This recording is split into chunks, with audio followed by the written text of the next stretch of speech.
I am Groot. I am Steve Rogers. And I'm good. Amigo. Yeah, just a normal Marvel character. Yep. Okay, people, welcome back to another Fwoosh review. Today, let's take a look at the Medicom MAFEX Marvel Avengers Infinity War Captain America. I know. I said I was going to do 2 Marvel Legends waves this week. But then, I remembered going through 8 figures at the same time is kind of a long haul. So I was kind of hoping for something else to show up before Wednesday, and ba-boom, DHL to the rescue. We'll get to that other Marvel Legends wave next week, but this is Captain America, baby. Be still my heart. From the very beginning when we saw little Steve Rogers to him jumping on the grenade, leading the Avengers no problem, and then during this period, he catches Thanos' fist, and Thanos is kind of surprised, like, is this just a mortal? What? To him finally saying a symbol, and then sitting on the park bench later.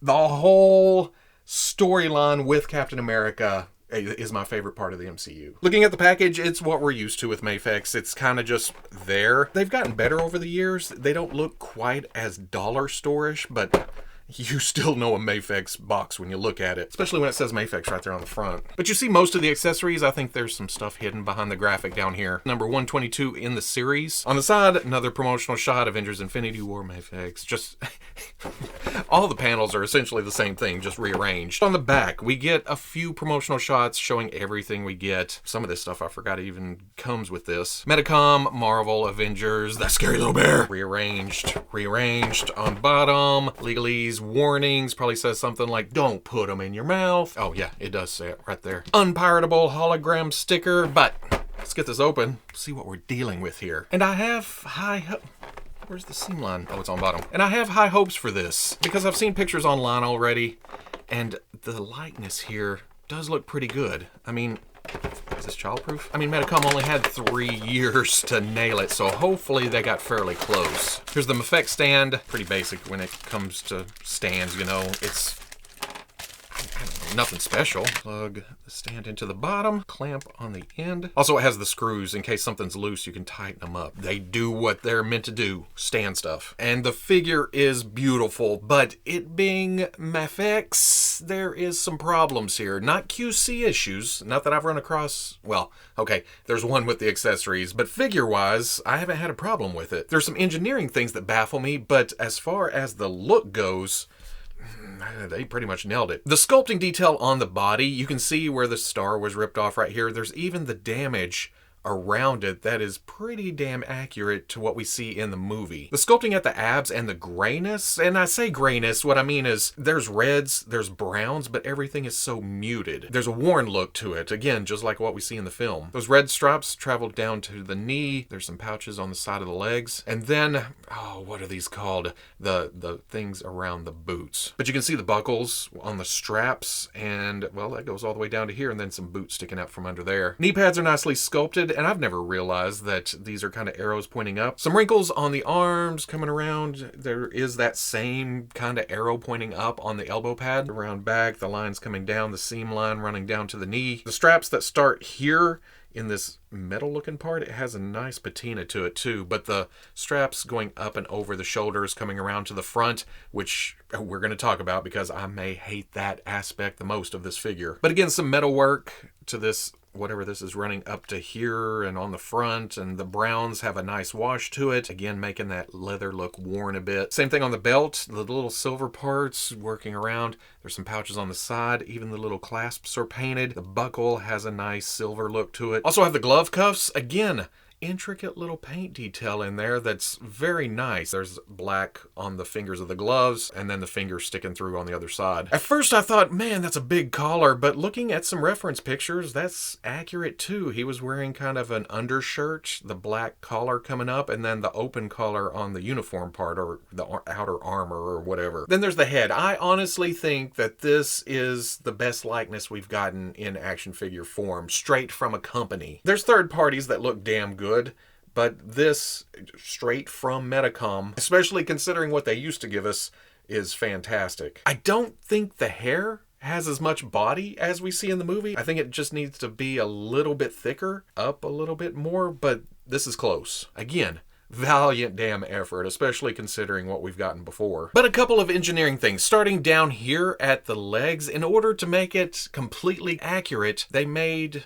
Oh God, I wish I could remember the names of these things. Comment section is going to be filled with, they're called this, dummy. But instead of making it like we saw on Boba Fett several years ago, where this bottom cap was like a separate piece, this is all one plastic part, and it's not very flexible. So it really gets in the way of the foot movement. You can kind of shift side to side a little back and forth, but it's not great. Then at the belt, this is more of an annoyance than anything. You get shifting around, posing, and the belt's going to ride up. In fact, in the package, I thought I had a QC issue because it was kind of like this. You grab it, you push it back down, or put it into the position you want. I guess they had that loose, so if you go like this, it wouldn't get in the way. It's functional, but you come back and you got to mess with it. Another thing is the shoulder pads. I don't know if they did that to bulk up the shoulders a bit, but the uniform in the movie, it's integrated into the sleeve better. It just sticks off a bit. But the big thing for me, and you've already seen it throughout this whole thing, is these straps coming around the shoulders. They're thick and kind of stiff. They're in position, and it keeps the arms from coming down to the side. Plus, if you pull it back a bit, you can see where the cutout is for some forward shoulder movement, but you aren't going to get that because there's no flex. It doesn't get out of the way. They shouldn't be this thick, and they shouldn't be this much in the way. Not so much a QC issue, but an engineering issue. He's constantly just got out of the gym. What do you think? Going over articulation, there is a dumbbell joint at the top of the neck and then a ball joint down at the bottom. But because of the long hair and the collar sticking up, you can only look up about that far. Got great down though, but still so much tilt. It would go further without that collar, but woo! Side to side. Shoulder is a ball joint going into the torso with a cap piece that moves around. You can shift up, you can shift down, forward, back. On the end of that is a hinge that comes up past 90, swivels all the way around. Rotation at the bicep, and I guess that cap piece on top does hide that a bit, so that's kind of cool. Double elbow comes up most of the way. There's a swivel and a hinge and a swivel at the wrist, so you can go up and down with it, or if you want to turn it and have side to side, any direction you want to go. Ball joint mid-torso, or wait, it's a dumbbell joint. Mid-torso, ball joint at the waist. You can crunch forward, arc way back, tilt side to side. In fact, all kinds of hula hoop action can rotate. Drop down joint at the hip can come forward, back, out, not bad. Bring it back, shift it up. Rotation on that assembly in there. Double knee, oh, leg runs into leg. Rotation at the top of the boot. It has some tilt for some rocker. Little hinge back, little hinge forward. And then on the outside of that, a toe joint. For accessories, there's 2 fists. I can do this all day. 2 pointing fingers, 2 splayed out hands, 2 relaxed hands, 2 grip hands that have trigger fingers, but they're to hold one of the spears. They're shaped kind of rectangular. And then a tighter set of grip hands, again with trigger fingers, but more round on the grip. There's not really a pop. It's held on more with friction, but they stay on. There's not a problem here. Because the hands all came on a sprue in the package. 1, you can keep them all together, and 2, it keeps the holes stretched out to fit on the wrist peg. He also comes with 2 sets of Wakandan shields. There's a set that's smaller, nice sculpt, nice paint, some metallics to it, some silver poking through, and then on the back, there's a strap for the arm and grips for left and right. And then the other set of shields is bigger. It's spread out a bit more. It's extended out. In fact, it's just bigger all the way around. And then the same setup on the back. And because of how the grip hands are set up at an angle,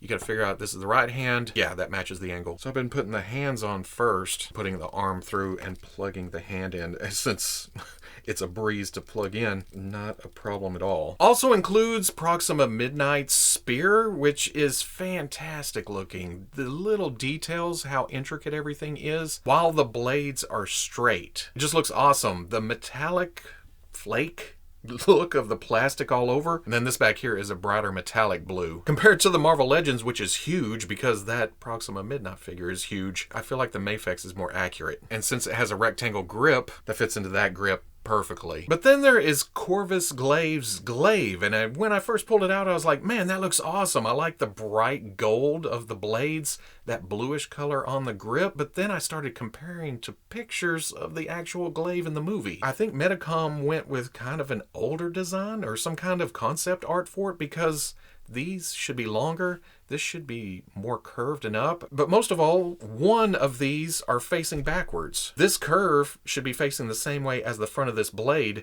and this prong sticking out should be opposite of this prong. And it's the same for these two grip guards. They should be opposite of each other. In fact, the original MAFEX promotional images had it the right way. So if you're looking for a QC issue, this is it. It still looks way better than the Figuarts. I don't know where they got this design. It's almost comic book inspired. But then there is the Marvel Legends, which overall is more accurate. It almost looks like there is a seam right there, like it's been glued together. Yeah. I flipped it around, glued it back on. I don't know if everyone should do this because I don't know how durable that'll be. I may be using it one day and it just falls right off. At least it's a little bit more accurate now. Finally, besides this dashing head that came on it in the package, just that neutral look, getting ready for battle, pops off at the top of the neck. Then the alternate gritting, angry head pops right on. Same overall look, but he's got the furrowed brow, he's got the teeth showing, he's clenched up. Now, it's hard to choose between the two, but I'm probably going to go for neutral. Cool, calm, collected Steve Rogers. And here's where we run into another slight stumbling block. Captain America stands at about 6 3/16 to the top of his hair, which puts him right up to Thor's height, who should be 3 inches taller. Whereas Cap and Black Panther are supposed to be 6 foot exact. But Medicom kind of moved the scale again. Well, Thor's shoulders are, well, they are about even, aren't they? Bring his legs down maybe? Slightly. I mean, it's not terrible, but at the same time, Thor should be a little bit bigger, but damn, that's a beautiful figure. That's a beautiful figure too. It captures Black Panther's long arms. It's just, yeah, that's about perfect. It's Cap that is slightly big. Not as big as I thought he'd be against the SH Figuarts Infinity War Captain America and Winter Soldier though. And yes, I did replace these two heads with a third party because the ones that came on the Figuarts were absolutely terrible. I also had to add third party shields to this Captain America because he didn't come with those either. And honestly, as good as that looks, as realistic as that looks, it still doesn't look like Chris Evans. This looks more like Chris Evans, but that looks awesome. Nitty gritty of it, it's basically Marvel Legends scale. I replaced that head too. This is what was originally on it, and well, that's nice scale together. Yes, I'm actually stepping back to get a good look at it. With the slightly larger Marvel Legends scale, this works too. Also looks good next to the Marvel Legends in-game Captain America, about the same size. But then this Captain America was always big. They're reusing a body from 7, 8 years ago. So at the end of the day, not the most dynamic Captain America, but one of the better looking ones that I own. There's no denying it is a beautiful figure. Medicom knocked it out of the park with the sculpt and the colors and just the overall feel. And especially the accuracy. That's the biggie. Like I said earlier, after 3 years, it better be accurate. But then they stumbled a bit when it came to articulation. MAFEX shines more when it's kind of a bare body. They're comic book style figures. Well, I say that, there's been MCU characters that are articulated all to hell. Thor was pretty movable and Black Panther was amazing. Because of how accurate they went with the costume details, the movement suffered. There's a balance to be had, especially with MCU characters. And when you're making an action figure of that, you gotta get a little creative. And I may have mentioned it during the review, but it feels like they got to a certain point, they were like, yes, this is awesome. Oops, wait, we better throw that on there.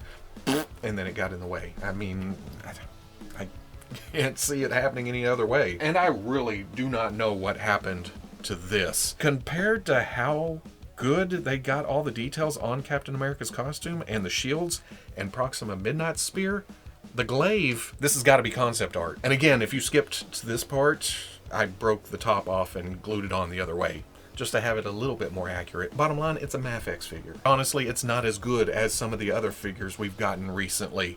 I think because of the design. If you enjoyed the review, comment, like, subscribe. Much love to the plus if you're interested in seeing videos early or just in a position to help out the channel, patreon.com. But wherever you may be watching this, I'll always catch you on the Fwoosh. And I may do some customizing on this. I'd like to cut along this strap around the ankle to make this a separate piece that floats on the shoe. See what that does. And then the shoulder straps are separate pieces glued or pegged in the back and then pegged directly under the arm. I might try to pull that out, thin that out, glue it back down, see if I can get the arm to lay a little bit flatter. And yeah, I know, $80 action figure and gonna do some hacking and cutting and customizing, but again, that's half the fun for me.